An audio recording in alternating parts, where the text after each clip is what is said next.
Welcome back to Flourish with Felicity. Today on the show, I am joined with Kristian Magnuson, a PhD. Thank you so much for coming on today, Kristian. I am so excited to speak to you. Thanks so very much, Felicity. I'm looking forward to it as well. A lot of really cool topics, and Yes. we could probably spend hours. So we'll go through some of your lists, and if we need to come back and talk about some more things from the comments, we'll come back for sure. Absolutely. Thank you again. No, you're a man who has so much knowledge in so many different topics, and I love to pick people's brains. So I was so excited about this one. As soon as you booked it, I was like, he's going to be fabulous. So thank you again. Thank you. So first, I want to start off with diving in because you have a PhD in biomedical engineering. That is like wild. What began your love for that? Like, what sparked like, oh, I'm just going to get my PhD in biomedical engineering? That's not something that you just wake up. Yeah, and I didn't. I both my dad and my grandfather were engineers, and it just math and science were things I was always really interested in. I was always interested in sports too, but Mhm.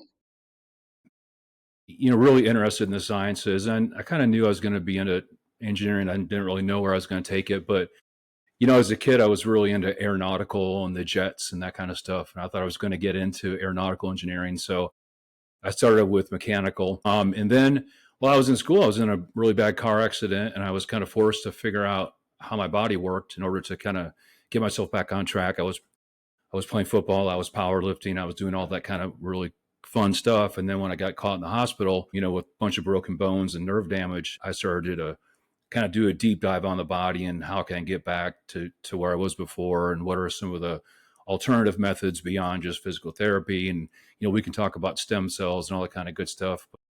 Um, Concurrently at my university, there were some new professors who were starting a biomedical Mhm. engineering field. So one of those professors took me under his wing. It was a really, really great fit. And there was a lot of really cool research that I got into during my master's and my PhD. And it just kind of flowed from there. So that's kind of how I made the pivot, midway through from mechanical over to biomechanical. Interesting. So, with that being said, what are you currently doing in biomechanical engineering? Or are you not in that field at all?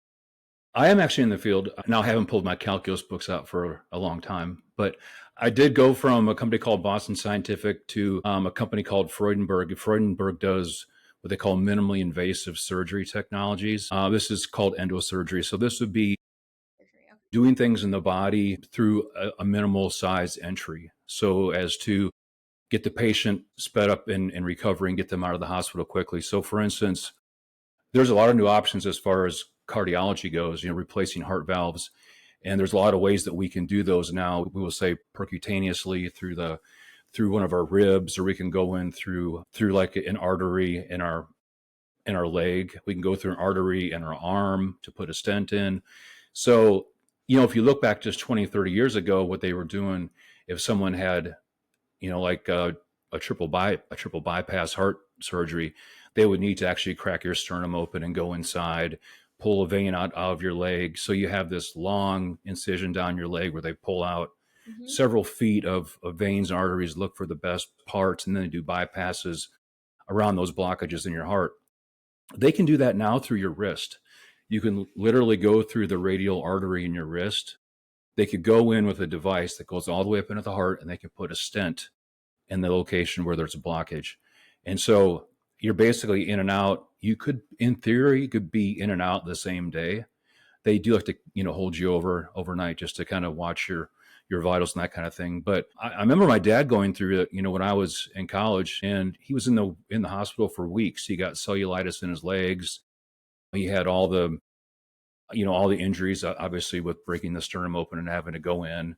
So that's kind of, to me, where medicine's moving. After Freudenberg, I went to a company called Zimmer Biomet and was part of a team that launched a robot that actually helps the surgeon do knee replacements and hip replacements. And so this robot basically kind of tells the surgeon where to make the cuts, how deep to make the cuts, where the holes would go for the knee implant or the hip implant. So it's a lot more precise. It's a lot more accurate. We can do ligament tensioning with the robot arm. So it's just a really, really cool field, I think, to be in. That based is off all the so technology. yeah, no, you're building out the future of the just health in general. And that's so wild. So it seems like I know you were talking a lot about the heart and then you went into knee and hip replacement. So you're doing everything. There's not some is there a specific field that you directly go into when it comes to biomedical engineering, or do you just oversee so very like everything pretty much? Yeah, that's a good question because if you were to look back my PhD studies, they were primarily in orthopedics. And so, Okay. yeah. And then I actually did get an opportunity to work for the minimally invasive surgery companies, which was really eye opening. I mean, really eye opening to me. But then I did get back into orthopedics, with Zimmer Biomet. So I spent about 5 years with Zimmer Biomet. That's kind of where my passion is. Yeah. No, absolutely. So you're orthopedic focused, but you do other Yeah, exactly. as well because of your Exactly. so cool. So cool. With that being said, like what I want to ask you, what is the most interesting thing you have seen in the field that you're currently in so That's far? a yeah, that's a real great question. I don't work for Zimmer Biomet anymore, but we had a facility in Ireland that if you ever seen like a knee replacement, it's this big hunk of metal that there's a top and a bottom, and one side goes down into the tibia, one goes up in the femur, and then you have this bearing surface in between. Yeah. But these are usually made of a cobalt chromium or a titanium type of a metal. Hmm. We have a facility in Ireland where we're 3D printing these now out of titanium powder, essentially. It's called selective laser sintering, but it's just this titanium powder, and the kind of robot arm lays a little layer of titanium down, and then the laser beam comes through and just sears that edge, and it keeps doing that. It keeps iterating one above the other, above the other. So we have all these 3D printers running that are making these implants now, as opposed to like the old way that you would do it. Yeah. You would forge it and cast it and all that kind of crazy stuff you would see in the old metal factories. Wild robotics. And I mean, this is biomedical engineering for you, but like it's so cool to see where things are going and like the possibility of the field that you're in, because it's just going to keep getting better and better as new and more intelligent technology comes out. Have you I know this is a little bit off topic, but have you dabbled into AI integrating into the field that you're currently in? Yeah, another good question. And I kind of had thought about how AI might come up today if we start talking about crypto or some other topics. But there are people, I don't know, maybe 10% that are really starting to really grasp AI. And I'm not saying that I'm an expert or grasp it, but I'm using it like crazy. Hmm. Whether it's Grok or OpenAI, ChatGPT, or Gemini, it's mind blowing what you can do now with it. And what Zimmer Biomet's actually doing with it is we have our newest form of knee replacement has actually got sensors in it. And so these sensors, when a person's walking or sitting, these sensors will collect data. If you're standing and you're putting most of your weight on one side of your body, you're compensating to the left side, maybe because you had a hip replacement on the right side or a knee on the right side. These sensors are taking data all day. And then when you go to bed, there's a receiver, and all this data goes up into the cloud. And we're using AI to take all this data, this stress data that we have from these implants that have these sensors in them. And we're using that AI to tell us, hey, this person's been favoring their left leg. They're probably in pain, or their gait is not quite right. They're pushing off on their heel more than their left heel, or whatever it might be. So we can figure all that stuff out now just through the data that we're collecting on these implants. And then we can infer from that data kind of, like in 3 to 6 months, this person's going to probably call us because they're probably going to be in a lot of pain, just because we're seeing what their gait looks like, or we're seeing how they go upstairs, or if they're putting more weight on their heel or their toe. So we can tell all this kind of stuff through these sensors, and we can predict into the future with some pretty good probability what kind of problems they might have coming up. That's bonkers. Where are these sensors placed on the body? Is it like stickers sensors, or are they in the shoes? Like where is that located? These sensors are actually on the implants. So if someone has a knee replacement or a hip, they're actually integrated into that replacement. So they're inside your body and they're collecting data like 24 hours a day. Yeah. I mean, they can even infer into, is your leg bent when you're sleeping on your left side or your right side? Maybe that's because you're favoring your left hip or your right hip. But there's just so much stuff that you can use AI to kind of leverage with those sensors. Yeah. No, that's so bonkers. I didn't put two and two together that the sensors would be inside of the implant. That's yeah, Yeah, that's so strange. And it's like it makes my brain start being curious of like, all right, so if that's already happening, what's next? Like, are there going to be shoes that you are able to put on that will show you what your health history is going to look like even into the future just based off of this AI integration?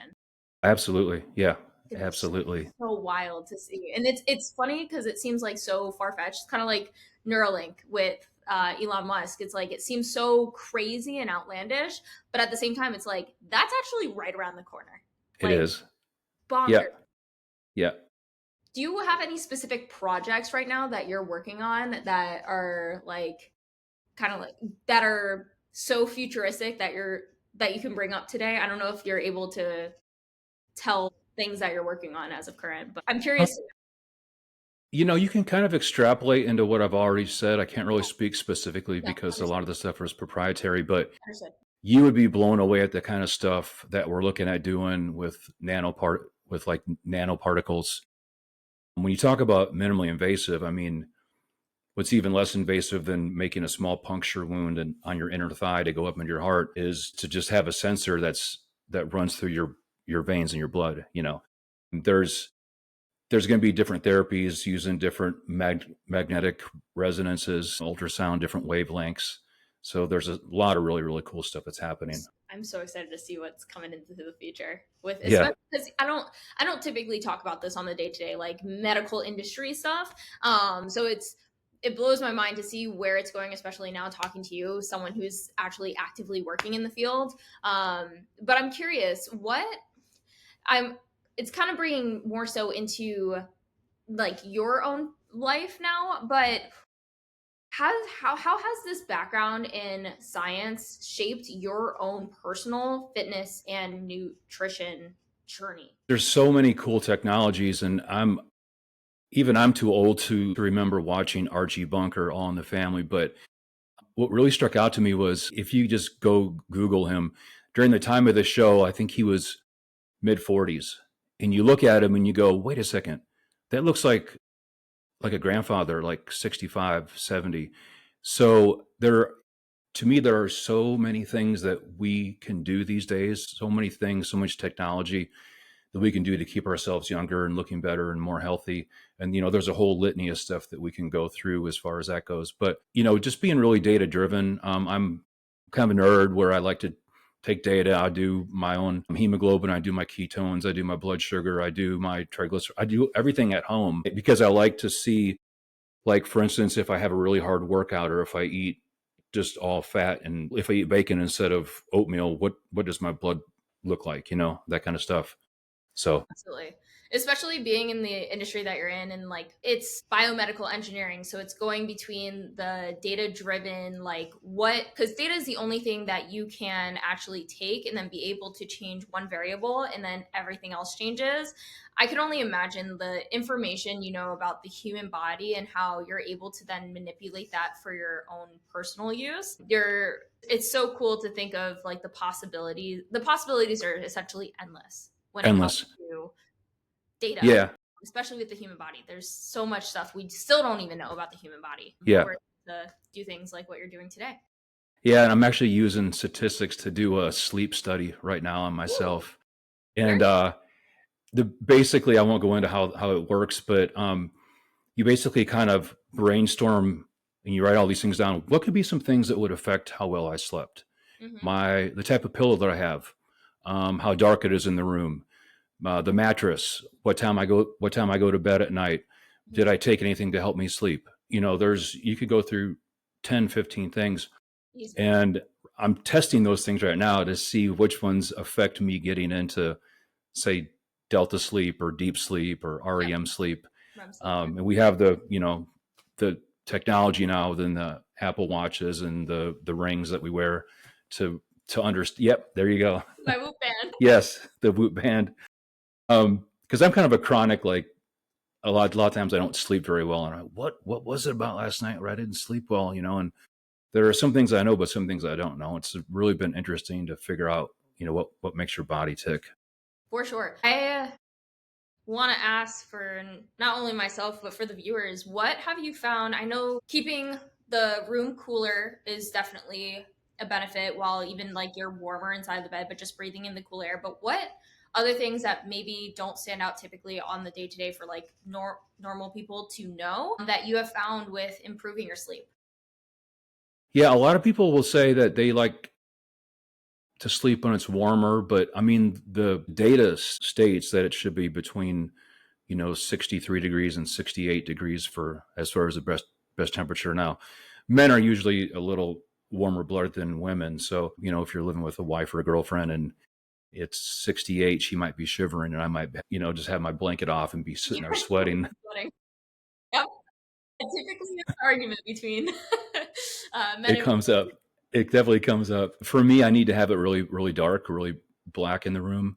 I need to have a good pillow. And then for me, probably the biggest thing is going to be like noises. If I don't women. have like a white noise generator or a fan going, then those little intermittent noises of cars going by or dogs barking, like that'll keep me up all night.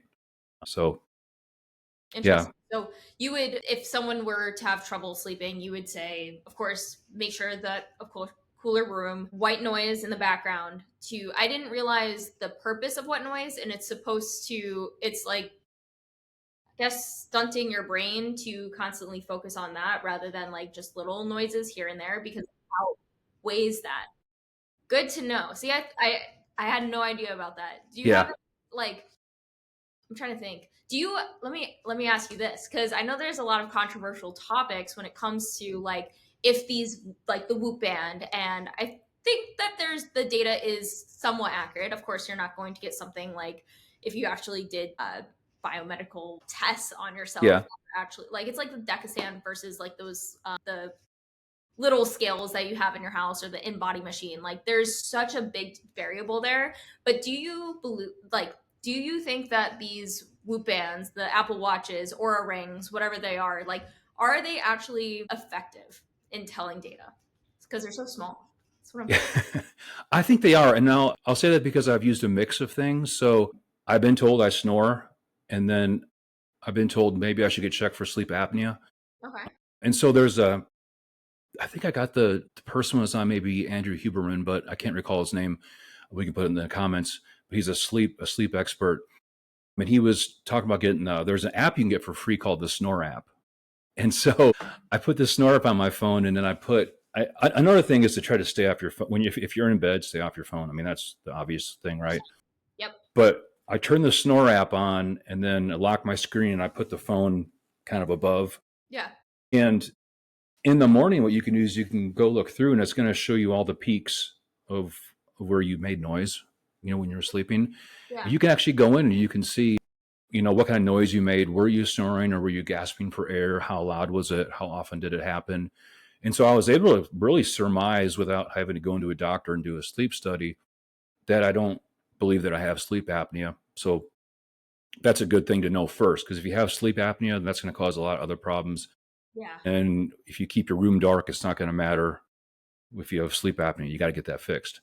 So the next thing after that is I've got something called a sleep app. There's a number of them that you can put on your phone, but they're really good with the Apple Watch because you're able to look at your resting beats per minute, Mm-hmm. but you're also able to look at how restless you are. And it tells me exactly every time I wake up in the middle of the night to go to the refrigerator and get a sip of water or whatever it might be. It shows up on there and it gives me a sleep score. So that's actually what I'm using to run my study is I'm using the sleep score that it gives me.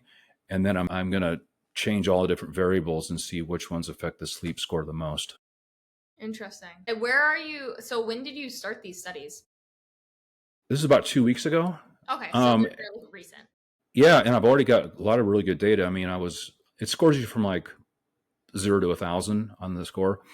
And I was typically in the 400 to 500 range, which is not great, but I've been more in like the 700 range as of recent, 750. So yeah, I think it's Ready starting to crack work. code.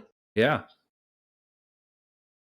Fabulous. That's so cool. I know that I want to ask you a little bit because I know you brought up cold plunges, saunas, hyperbaric chambers, all that fun stuff.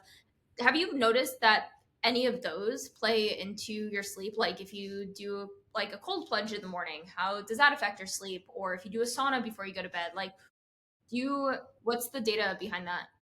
I don't typically do them before bed, but I do them, in the morning. So the cold plunge, what's really interesting is that a lot of people who were addicts, or you're always an addict, whether it be alcohol or whatever drugs, it's essentially a dopamine rush, and a lot of people are able to use cold plunges to kind of calm down their nerves, and they're not feeling that I need to have a drink tonight, or I need to have this, or I need to have candy today. So for me, a cold plunge in the morning is a really, really amazing way to just to get up and to start feeling wonderful. I also use it. I don't do it every day, but if I feel like I've been in a slump for a week, I've been pushing myself, and I just want to try to break myself from the slump, then I'll do an ice plunge, and I mean it always works. It's amazing. It's amazing, and I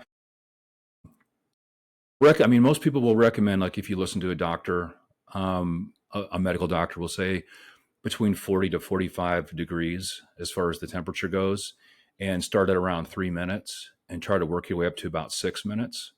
So that's kind of the range of how cold it needs to be and how long you need to get in there. Could be longer, could be slower.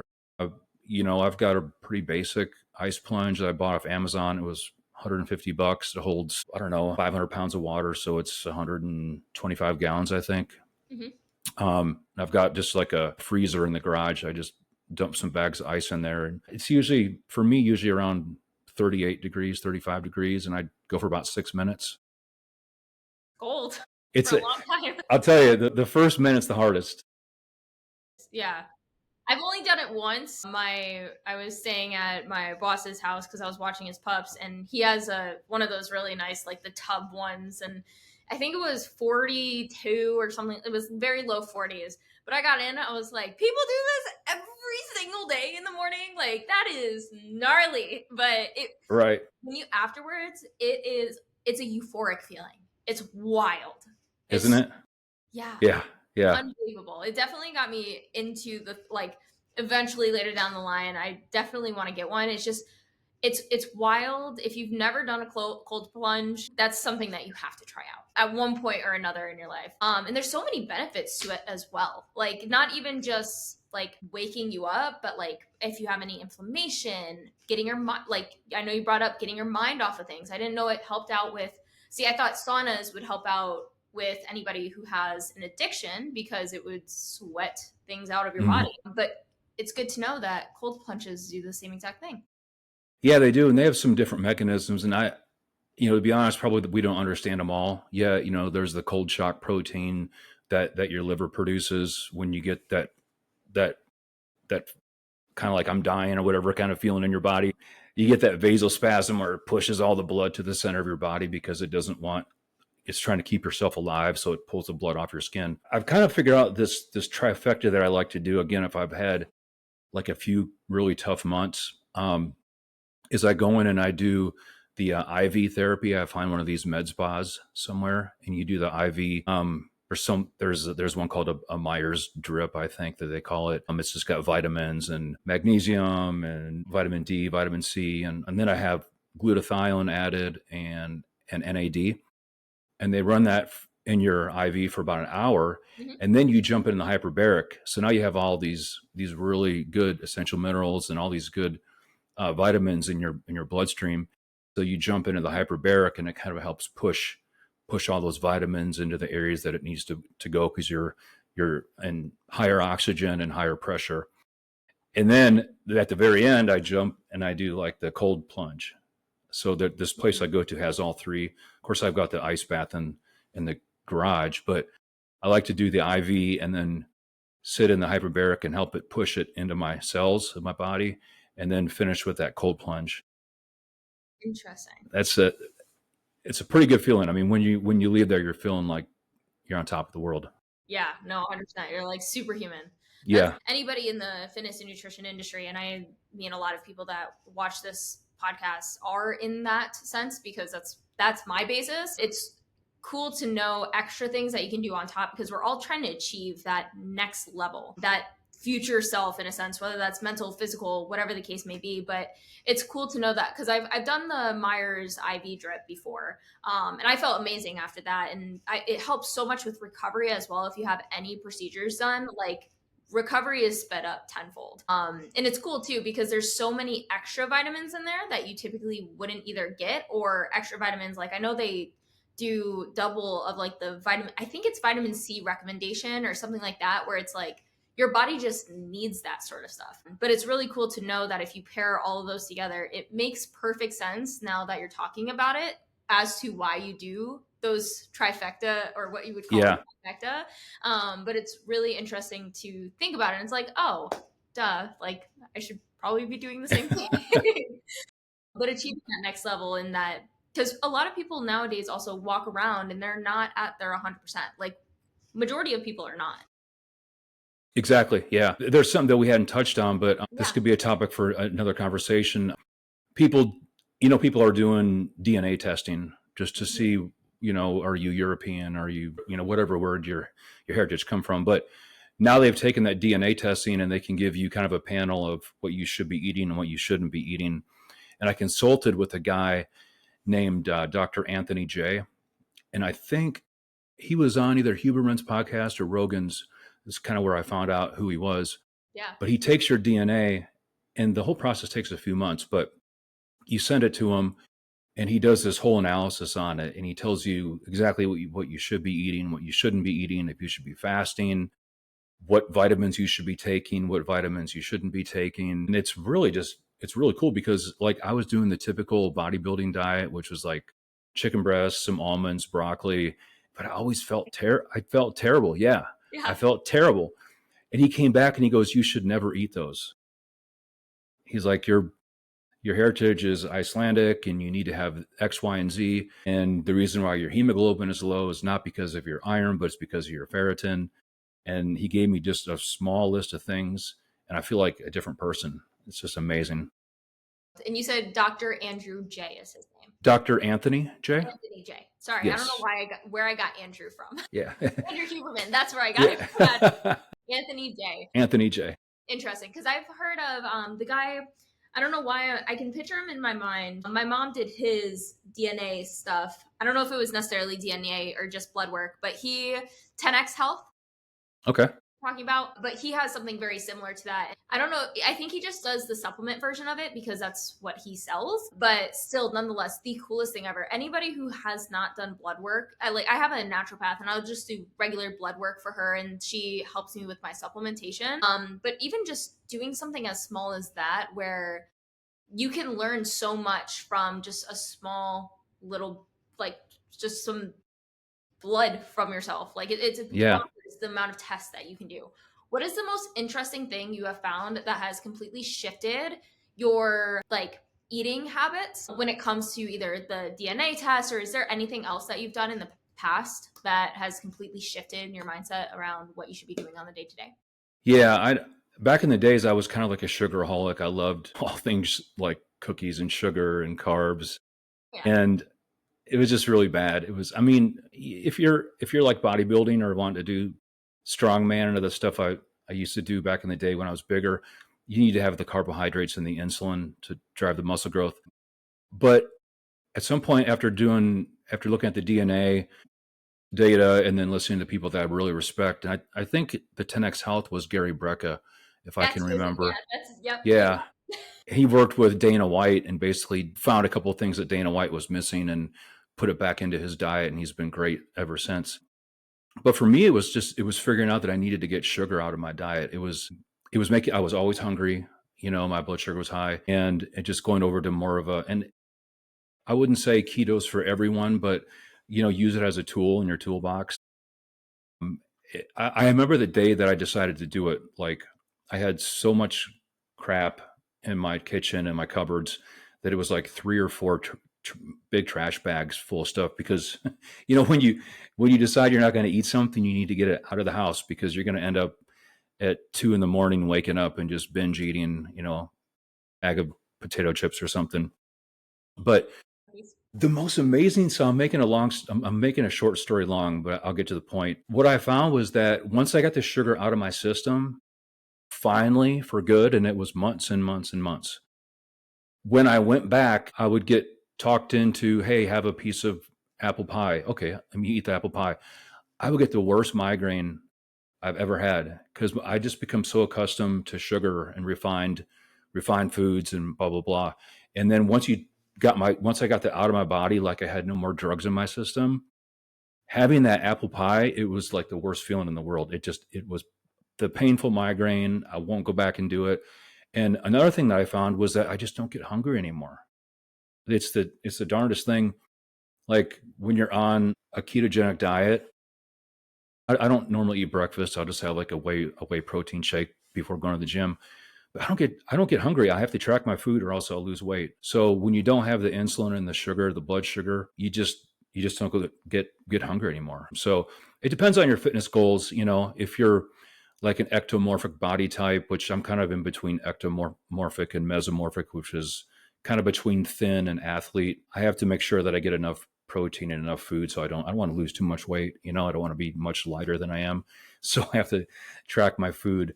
But that was the biggest thing for me was like, wow, the sugar was really, really bad when I got it out of my body and tried it again. And then just me not getting hungry anymore. I just, it'll be 7 or 8 o'clock at night, and I'm looking at my phone, going, "Gosh, I was, I've had no protein today or whatever. I need to get some food in my stomach." Yeah. Wild. It's so cool to hear you talk about it. It makes sense too because I mean, fats and protein are the most satiating. Carbohydrates will spike your blood sugar and you're gonna then feel the drop after, and then your ghrelins gonna hit, and then you're gonna get super hungry. And it's really cool because you're at this like constant baseline now, and it seems like it's gotten you to the point where like you just feel great all the time, which is Yeah, ideally where everyone should want to be. Do you know if that's correlated to your heritage? Because I know for me in particular, like I'm Native American, so I need to stay away from like specific types of breads and things of that nature, like just the way that my blood work out. From what my naturopath told me, that's kind of generalistic. But is do you know if that's related back to your heritage in a sense of it fats and stuff like that? yeah, and based off the consultation with that guy, Anthony J, he said it was based off my heritage. He said it was based off that for sure. So he was telling me that I shouldn't have breakfast. I should eat only this types of things for lunch and only these types of things.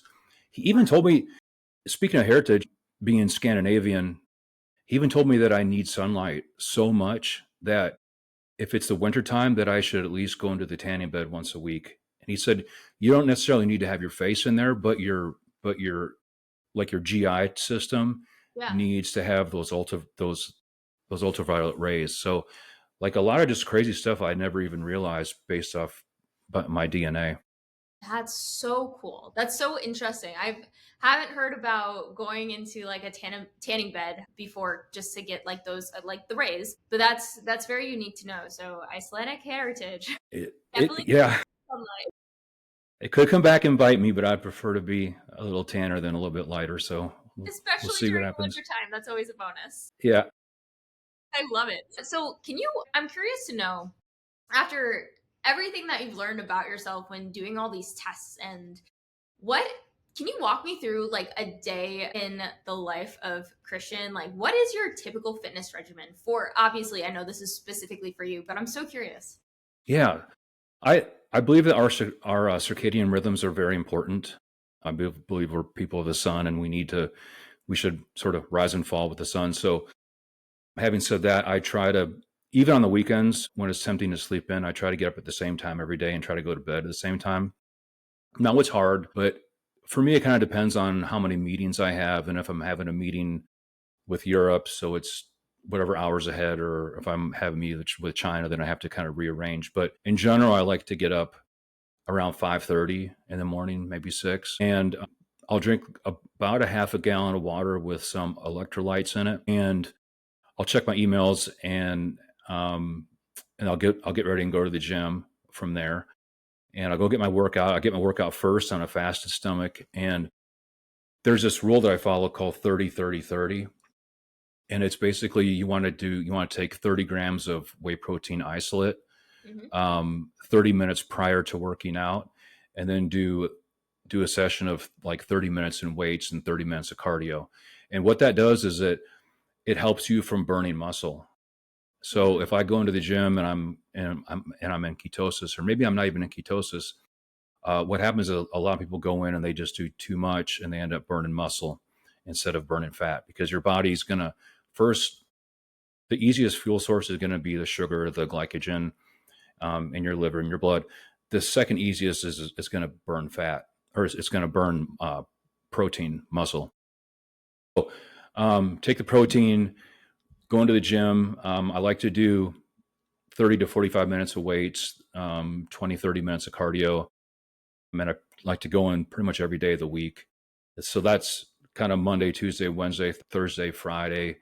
On Saturday, I do a long cardio day. So it's usually like an hour.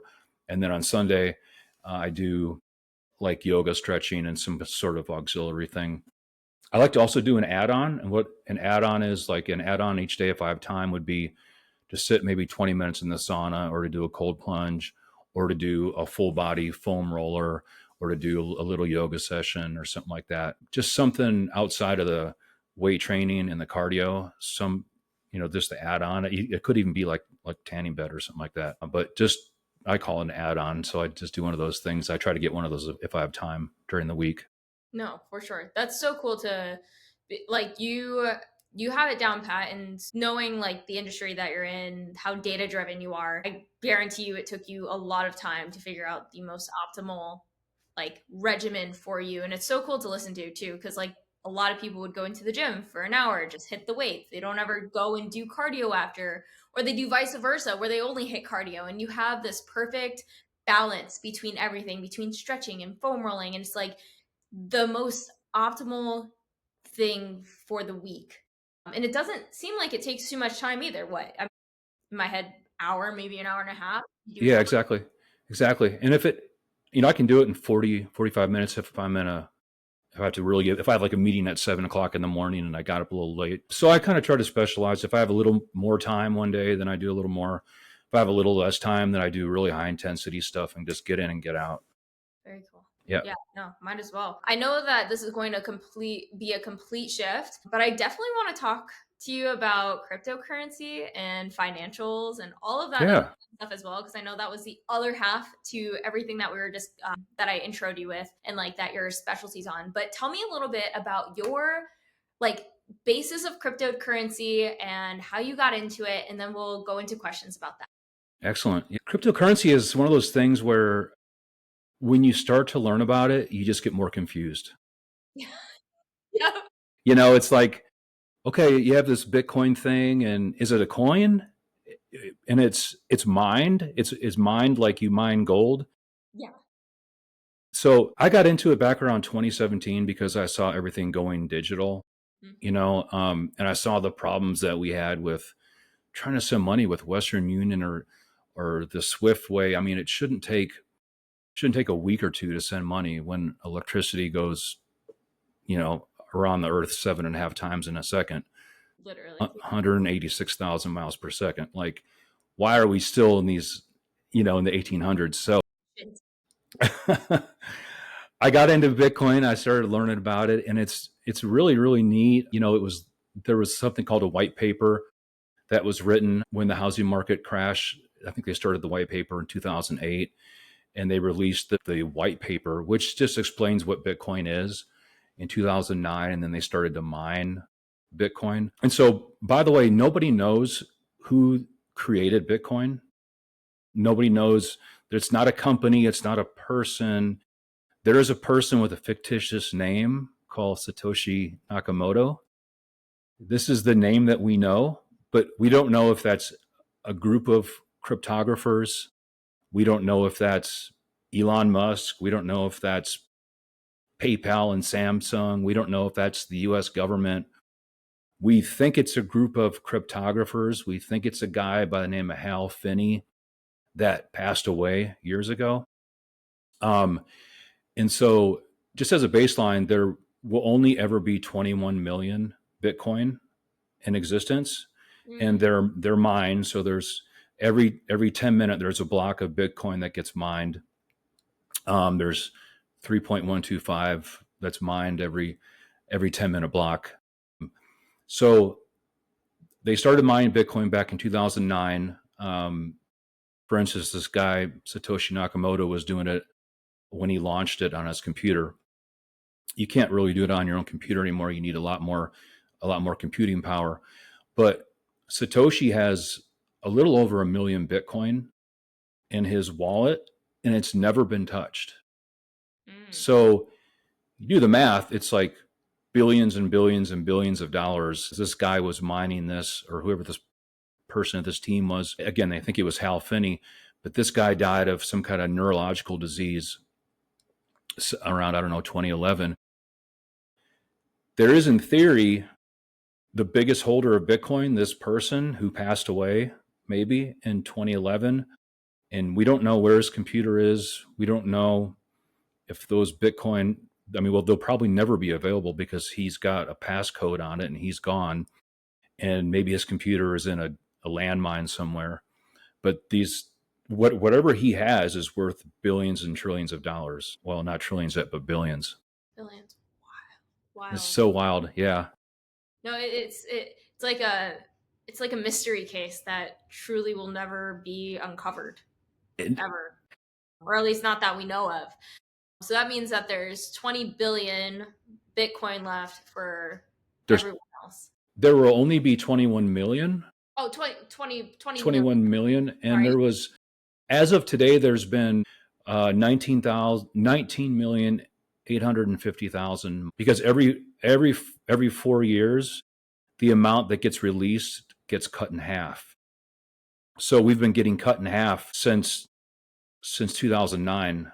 Every 4 years, it was cut in half and cut in half and cut in half. The last Bitcoin is going to be mined like in the year 2145 or somewhere around there. And so, in theory, there's 19, almost 20 million right now, but we know that there's like 3 or 4 million that have been lost forever because of these people like Satoshi or Hal Finney.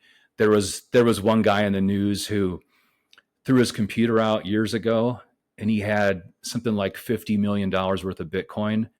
And he contacted the junkyard and he said, "Hey, if you guys can find this, I'll split it with you."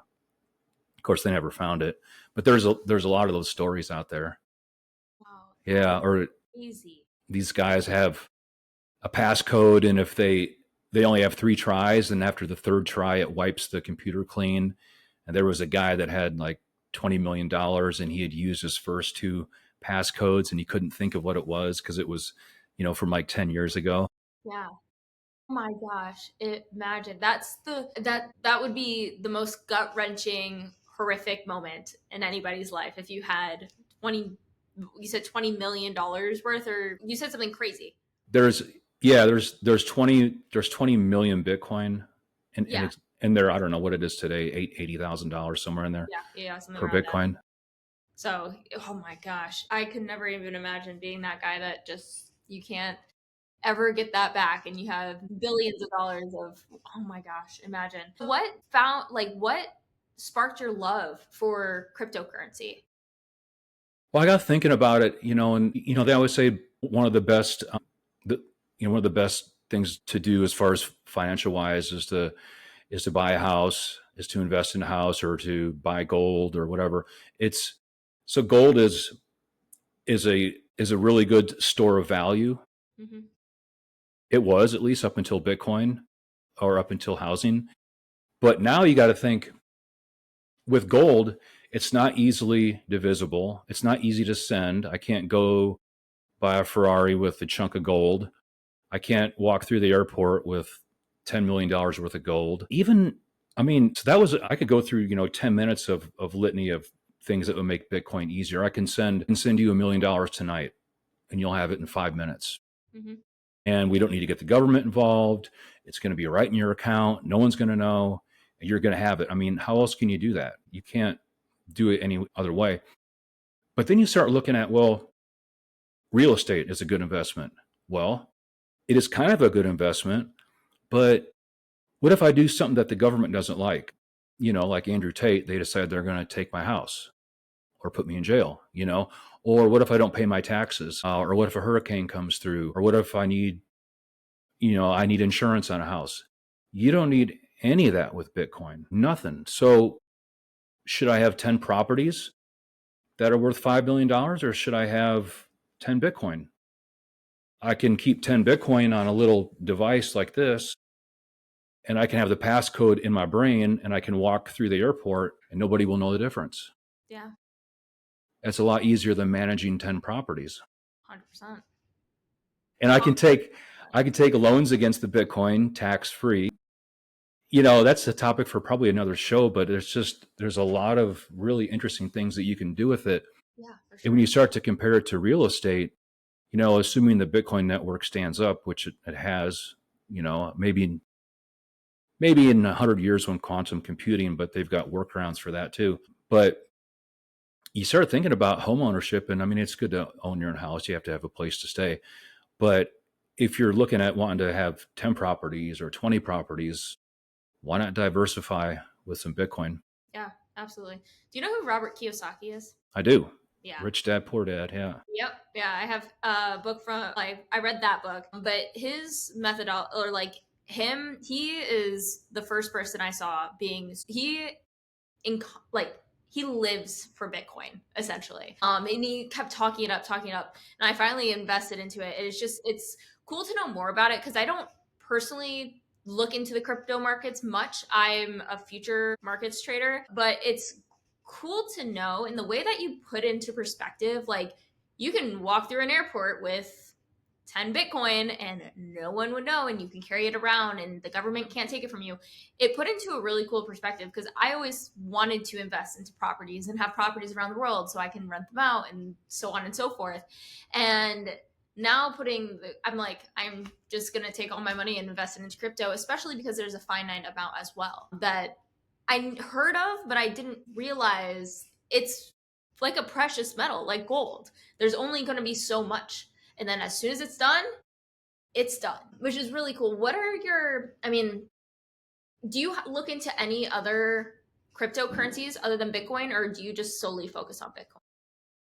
Yeah. I mean, Bitcoin is kind of the gateway drug, if you will. And then, yeah, I mean, to get a 2 or 3x on Bitcoin's fun.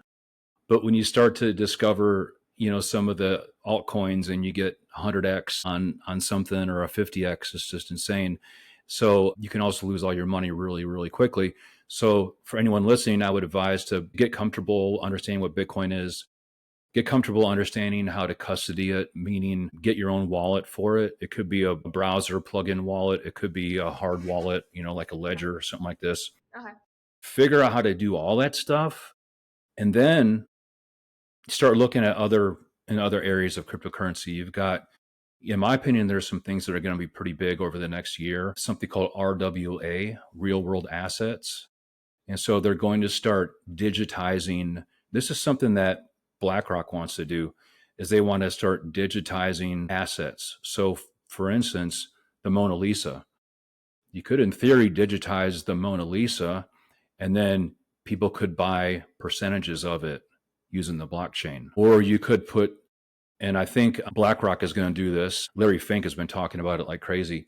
He wants to create a tokenized stock market. I think he's going to do it in Texas, where all the stocks are tokenized, and then you can buy, it's 24/7. It's not like the regular stock market. Mm-hmm. You can buy a tenth of a share of Tesla. You can do it 24/7, so there's a lot of opportunity, I think, using the blockchain to do those kind of like really crazy things. And you've got AI. So there's a lot of opportunity with an AI doing things on the blockchain, centralized physical infrastructure. That's another area where they're going to use the blockchain to sort of share compute that's used for AI. So it kind of scours the internet for GPU power or for storage. and Okay. it'll sort of pull all that from these different computers that are on the network, like a power grid does. Okay. So like if there's not a lot of power needed in Louisville, but there's like a 100-degree days in Texas, and we can share the power with different grids like that.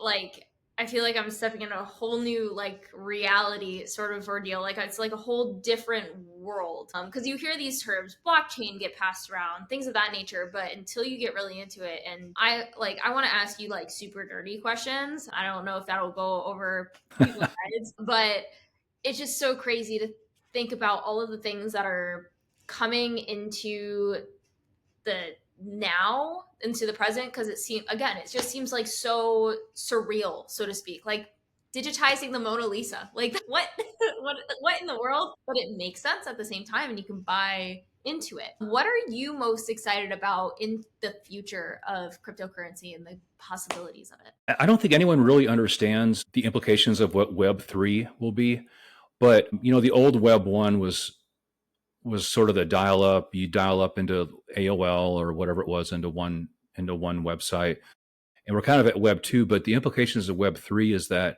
using blockchain is that it can't be censored, and that everyone can kind of own their own page and their own data. Whereas right now it all kind of runs through Amazon Web Services, so the analogy I like to give is that before the iPhone, it was impossible to realize what Uber could be. Right? We could never think of like, my God, I can summons a car on my phone. I can see where it's at. I can see what type of a car it is. I can see when it'll be here, and I can put the address in. I don't need to talk to them. My phone will take care of all the money. We couldn't even think of that when we had our Motorola flip phones, right? Yeah. And so there's going to be things that we're not even able to think about yet. I think on the blockchain, I don't know if Trump's going to do it, but they're talking about putting a lot of the Social Security stuff. I mean, that wouldn't be Social Security numbers, but so that people can understand like where all the finances are going, where all the numbers are going, like an open ledger sort of a blockchain. Thanks. Yeah. So that's pretty interesting. Also, it creates a lot of transparency. I know they want to do it for voting, so that we can see exactly who's voted for who and where the votes went. Make sure people aren't double and triple voting, or people that don't exist aren't voting. So there's a lot of those sort of like simple implications, but the ones that go so far as Uber, I mean, we just can't even really tell yet, I think. No, yeah. It's didn't even I wish I stayed more up to date with political situations like that, because I didn't even know that was going to, or in the works of happening. But that's going to help so much in just uncovering the truths of so many different things and seeing what's actually going, because you can fabricate anything nowadays. Don't have the availability to see deeper into situations. That's going to be wild. It's going to be a game changer for the entire world. Yeah, it really will be. And to what you just said, you probably heard of NFTs. Yes. That's an NFT is a non-fungible token, which means that it's a bespoke, it's an original token, one for one. And so they could use that technology for voting. They could use that technology like with Ticketmaster. If you buy a ticket, then you have an NFT for that ticket that holds your seat exactly. So there's a lot of ways that they could potentially, I think, use that technology. Yeah, no, it's going to come quicker than we anticipate as well. Where do you think we're going to be in the next 5 years with all of this? I mean, in whether it's going back to our earlier discussion with nutrition and the possibilities there, but where do you think we're going to be in the next 5 years financially or in nutrition, wherever you want to take that topic? Financially, I think so. We see nation states now buying Bitcoin to hold on their balance sheets. So we're going to see a lot more than that. But right now, I think Bitcoin is a $2 or $3 trillion asset, and gold is something like 80 trillion. Okay. And we're going to see Bitcoin encroach on gold over the next 10 years. So it's going to take away a lot of that value. We talk about scarcity, and we think, well, gold is scarce, Bitcoin is scarce, but Bitcoin's actually more scarce than gold, because if we dig deeper, if we go to meteors, if we figure out new technologies, we can actually create more gold. That's But Bitcoin, we can't, because it's built into the code. There's no way. Bitcoin's actually going to start becoming deflationary because people are going to lose it. They're going to send it somewhere and they may mess something up. So at some point, it's going to become deflationary. So I think you're going to see nation states buying Bitcoin. I think you're probably going to see it in 10 years. In 5 years, we might be at 500,000. In 10 years, we might be at like $1 million per Bitcoin. Per Bitcoin?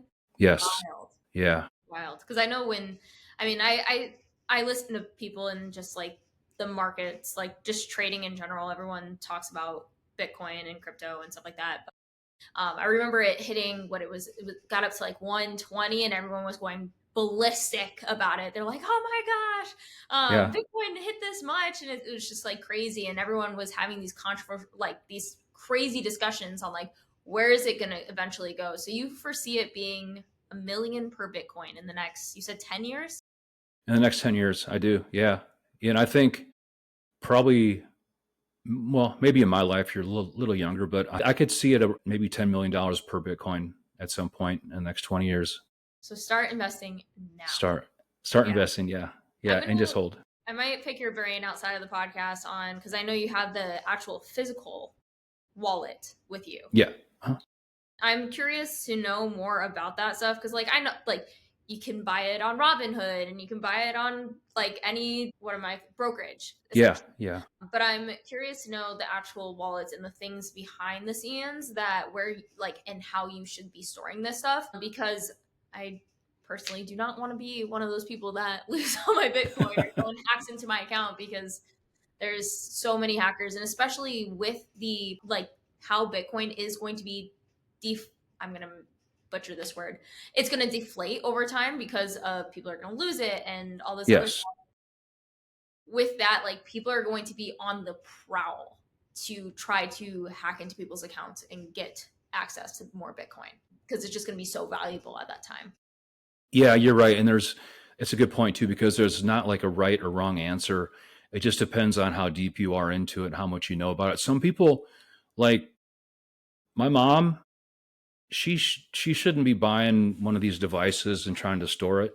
She Yeah. should just use Coinbase, Okay. or maybe Yeah. Kraken or Gemini. Hmm. But if you've accumulated a couple $1 million worth and you're a little bit savvy, then you want to start looking at multiple different type of ledger devices. LEDGER is one of the good brands. There's a lot of them out there now for cold storage devices, but you want to start looking at, how you're going to protect those assets.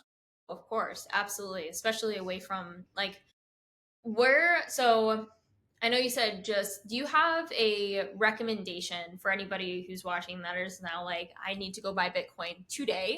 Like I know where I'm going to be investing money after this podcast, but do you have any recommendations in a sense of like when you like who should and who should not? Because I mean, I have a Coinbase account that's fairly simple to get set up. I know you said about that million or million plus net worth of Bitcoin, but when like do you have like a more specific answer other than just million? Like, is it a specific type of person or is it just like when you hit the bigger asset or the bigger amount of Bitcoin?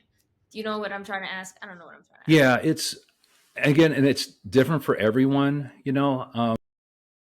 My advice, and we can kind of circle back if this doesn't answer your question, but is for if you want to get in, if you want to start buying, my advice is the dollar cost average. And you can set up dollar cost averaging on Coinbase. You can probably do it on Kraken and Mhm. Gemini, but it could be, if you get paid every 2 weeks, just have it automatically buy $100 worth, and just you don't think about it. It just happens. It comes out, and boom, over four or 5 years, you'll be amazed at what you can do with that kind of money. Yeah, Um, 110%. so, and as you get more comfortable with it, then you can make those decisions on, do you want to keep it on Coinbase or I've had I've had a few problems with Coinbase as far as getting about sending transfers off of it. I've had no problem getting money off, like cashing out and getting money sent to my account. And Yeah. that's pretty cool. You can do that in 5 seconds and it shows up in your Chase account. But I have had problems with, like, if I want to send Bitcoin from Coinbase to another Bitcoin address, I've had a few problems with them. I've never had any problems with Kraken. I've never had any problems with the Gemini. I've never had any problems with crypto.com. So I think people should just kind of look into the app and which one looks more, user friendly to you. Sounds good. Yeah. I didn't used to like Kraken at all, but now I think I like it probably more than Coinbase. All right, good to know. Do you, I mean, I guess it kind of goes into diversifying, but at a certain point, do you recommend someone to get multiple? So like you would have a Kraken account, you would have a Coinbase. Well, yeah. Yeah, that's a great question too. Is you should definitely diversify. Yeah, You should have several accounts. There are also accounts that you can, what we call KYC is know your customer. And so you could go to somewhere like Blofin, Blofin, I've and heard you of can both. create an account and you don't need to put in your identification. And you can have that account online. You can trade on leverage if you want to do something like that. And so, yeah, I would encourage people to have a few accounts. I would also encourage people to have those accounts set up where you can sell, where you can deposit and pull from different bank accounts from different. So if you have a problem with Chase, maybe you have it set up with PNC or you have it set up with somewhere else. Have a couple backup plans. Yeah, absolutely. It's just like the same thing when people used to say like you need to invest in stocks, but invest in a little bit here, a little bit Yeah, like Nasdaq, S&P, stuff like yeah, that. But now it's the same exact concept, but just in a different realm of investments with yeah, cryptocurrency. yeah, exactly. And there there's something like 80,000. No, there's maybe I think 80 million crypto coins now. It's just become ridiculous. And this has been primarily because there's been a launch of these sites where you can launch your own meme coins. So just suffice to say, there's so like 99.99% of the coins out there are I wouldn't touch, especially if you're a beginner. But we could come back if there's enough questions, so we could talk about some of the good projects that'll be coming up in the next year to invest in. Can't wait. No, yeah, there's so much to it. Do you have what is like your if anybody's listening and is a beginner, like what is your one biggest piece of advice for any beginner trying to get into the cryptocurrency markets? Yeah, find some good YouTube channels for for Mm, for okay. guys that you like and start learning. Just Yeah.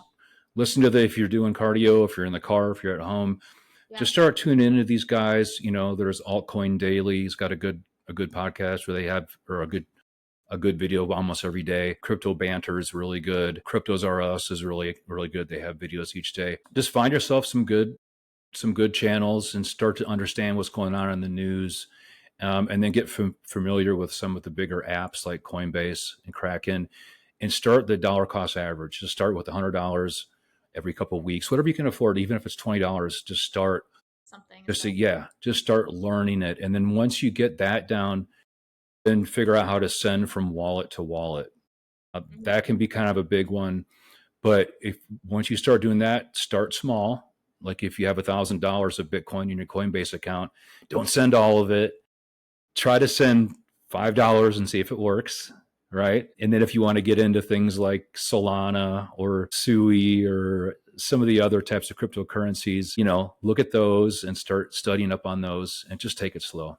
And again, always make small test transfers. Yeah. Always do small Not transfers. want to lose Do not everything. want to lose it all. Yeah.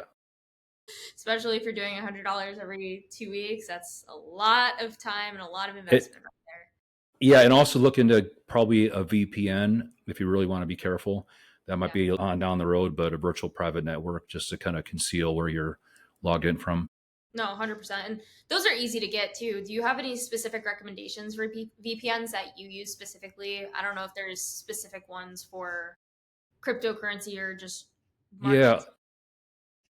a lot of the crypto guys use Nord VPN, Nord. So that's probably like the best one Okay. from what I've seen that what people use. Yeah. Yeah. I've heard of Nord. I know there's Shark. There's a few different ones that I've heard of, but Nord is definitely a bigger one. Yeah, and it works good. It's fast. It's like $2 a month, I think, something crazy like that. Yeah, And you could, and what's cool is you can like if you want to get on Binance or you want to get on Bybit, which are different cryptocurrency centralized exchanges, they don't allow people from the USA to get on. So you can actually open the VPN and you can tell it where you're logging in from. You can say, I'm in the Netherlands or I'm in Costa Rica. And so Yeah. then you can log in to those different centralized exchanges if they have different coins that you want, but you can't get them on Coinbase. Mm-hmm. I for, I was just talking to someone about CNF or CNFs. It's a particular. It's like buying gold in forex, but it's illegal in the United States to do. But you can utilize VPNs to do. I was just talking to someone about that exact same thing, but obviously in a different Yeah. Yeah. place. But very cool. Good to know. Absolutely. Yeah. Especially when you get into the depths of things and you want to go explore more opportunity. I didn't even think VPN is that's the way to go. Yeah. And at some point, there's going to be coins that you can't figure out how to get, or you want to go on leverage, and you're Yeah, going to need to use a VPN because there's a lot of restrictions in the USA. yeah, yeah. Maybe So Trump will fix that. he's starting to. He's Yeah, starting to. Yeah. lots of crazy changes have been happening. Yeah. I mean, what are your thoughts? I know that the market's just dropped insane, but what are your thoughts on that and where it's going to go? I know that's a little bit off topic, but I'm curious. No, it's a good question. And we know that Trump had to do that. And for people that are listening, we've got this $7 trillion debt that we have to refinance here in the next, I don't know, 6 months. And we can't do it at the current interest rate. It's going to bankrupt the company or the country. So Trump, in order to get interest rates down, is pulling the strings he has to pull because Jerome Powell doesn't necessarily report to Trump. And so, of course, Trump's put the tariffs on to kind of scare the market, to push the markets down and create the panic that he needs. He's got Scott Bessent, who is kind of his right hand man. And if you know the whole George Soros study about how he famously shorted the British pound and made something like, I don't know, $20 billion doing so, Scott Bessent was the guy who kind of told him how to do that, believe Hmm. it or not. So Trump's got he's got a smart guy in his corner. The markets don't like uncertainty. They didn't like all the tariffs. And then we saw the markets pump last week because Trump put a pause. He put like a 90-day pause on the tariffs.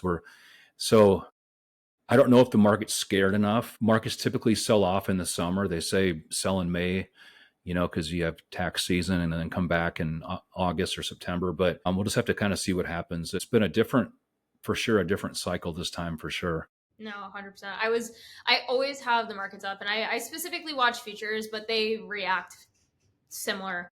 And I just was watching this and I saw a huge red candlestick and I was like, what is going on here? Like what just came out? Cause I mean, I've been in the markets for what, almost like a year and a half now, and just watching them every day, seeing, and I was mind blown. And then all of a sudden, I looked on Instagram, and all of the news came out, and I saw everything popping up, and I was like, that would make sense. That would make sense. Yeah, I'm excited to see where it goes, yeah, personally. and Trump posted two hours before. He said this would be a good time to invest, and Yeah. then he came out and said we're going to pause tariffs. And I said, oh my god, Yes. if you know, Yeah. No. What are your? I mean, I know all right, I understand where your mind is at, but where are you, like, are you excited about the new changes that are coming into play with the tariffs and all of that other stuff? Like, what are your specific thoughts on that? I know it's a little controversial topic. If you're yeah, talking about it, let me know, but I'm curious. Trump's playing his art of the deal, and he's definitely playing 3 or 4D chess. Oh, From what I understand, after World War II, the tariffs have been lopsided because the United States, there was a martial law, something martial law, where they helped get the European countries back up on their feet with the tariffs. The tariffs were a little more one sided mhm. to help out Europe, but I think they're a little bit lopsided right now. I think it could hurt us in the short term because we're going to have to set up manufacturing in different countries, and China subsidizes through their government a lot of the things that they do to make it cheaper. So it's not like an easy road. But if Trump can pull off this external revenue service that collects tariffs and gets rid of the IRS, it's not overnight, but we'll have to see. I think it's possible. A lot of people that are smarter than me have their hands on the data. So we'll have to see what happens. But I think he's trying to get us more self sufficient and get our taxes down. And yeah, we'll just have to see how it goes. Yeah, I'm really curious to see what his like what because this is not an easy task that he can that it's not an easy task to pull off by any means. But with his knowledge in business and finance and him studying history, I'm really excited. I'm excited to see how it plays out more so.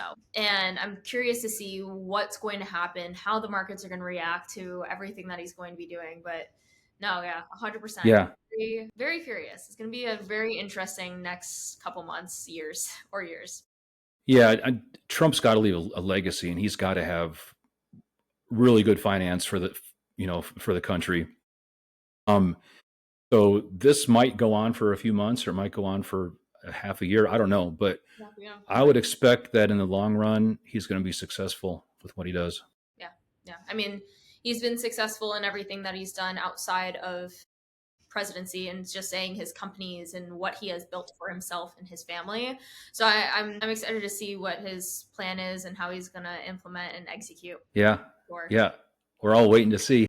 Yeah, no, I'm sitting on my edge of my seat. I'm like, what are you gonna do? What he's it's funny because like we know his mindset, we know kind of where he's going, but I feel like he just does these things and he's like, oh, I'm over here, oh, I'm over here, and you're just like, what are you doing? But like, awesome, let's go. I'm here for it. I'm here for the ride. But it's gonna be a fun thing to watch and see what plays out for sure. Definitely. Do you have? I know that I mean, we've been talking for an hour and 20 minutes now. This is the longest podcast that I've had so far, but it's been such a blast. With everything that we've discussed, is there any last things that you wanted to talk about or anything that you wanted to leave for the people watching? I mean, I could go down the rabbit hole, but I would just say in general, thank you so much for having me on. These are all really cool topics. Yeah, We could probably cut these up and make different shorts out of them. absolutely. But just anyone out there, if you want to get involved with something, learn about it, become the expert, make your plan, make your yearly plan, your 5-year plan, and condense your yearly plan down into discrete, monthly type things that you can get done, and just take it step by step. Persistence is the best thing that you can do. I wasn't always the fastest or the smartest, but if you just stay persistent and make a plan and stick to it, then you'll make it. So, yeah. I love it. That was a beautiful way to wrap everything up. And we can, I mean, just talking to you, I know I've messaged you back and forth on Instagram a little bit, but just being able to speak to you now and just hear how much you know and how much of an expert you are in these different areas, it's absolutely mind blowing. And I am so excited to see what you're able to accomplish. You've already accomplished so much. And it's, again, so cool to talk to you about it because I could just tell how much you know and how in depth you go on topics that interest you. But it's really cool to see and be able to also be along for the ride in a sense of being able to follow you and see where you go in the future and being able to communicate with you. So thank you so much for being here and being able to give us little insights to all of the things that you know so much about and are in your expertise. I appreciate you. Well, thank you so much, Felicity, and I really appreciate. You were really prepared, and I was really impressed by all the notes that you sent me. So that really helped me to get ready for this. So helped me appear like I'm a little more knowledgeable than maybe I am. But I appreciate all the great work that you did up front to bring us together. So No, this was a lot of fun. Hope we can do it again. no, absolutely. I definitely want to have you back on and maybe even we take like an entire hour to just deep dive into one given topic too. Because I know we only had like 30 minutes to talk about cryptocurrency and stuff like that, but there's so much more to what you know, and being able to dissect all of that is going to be so much fun. So I would love to have you back on and deep dive into other topics that you love and find super interesting, because you shared so much knowledge today. And I know I am going to be going and researching some more cryptocurrency stuff. And I'm excited for the biomedical engineering space that I didn't even know I would be interested in until after today. So Yeah, and I hope it sparked some love for or sparked some curiosity in the viewers as well, because I know it did for me personally. absolutely. Yeah, let's see what the comments say, and Yeah. maybe I can bring a couple medical devices on and show you how they work or whatever. Yes. We'll have That to would be so explore. Yeah. for sure. No, 110%. That would be incredible. But thank you so much once again. We'll definitely have you back on. Again, I really appreciate your time today. It was All right. truly a pleasure. Thank you, Felicity. Me too. Me as well. Have a great Thank you. day. You as well. Okay. Bye. Bye bye.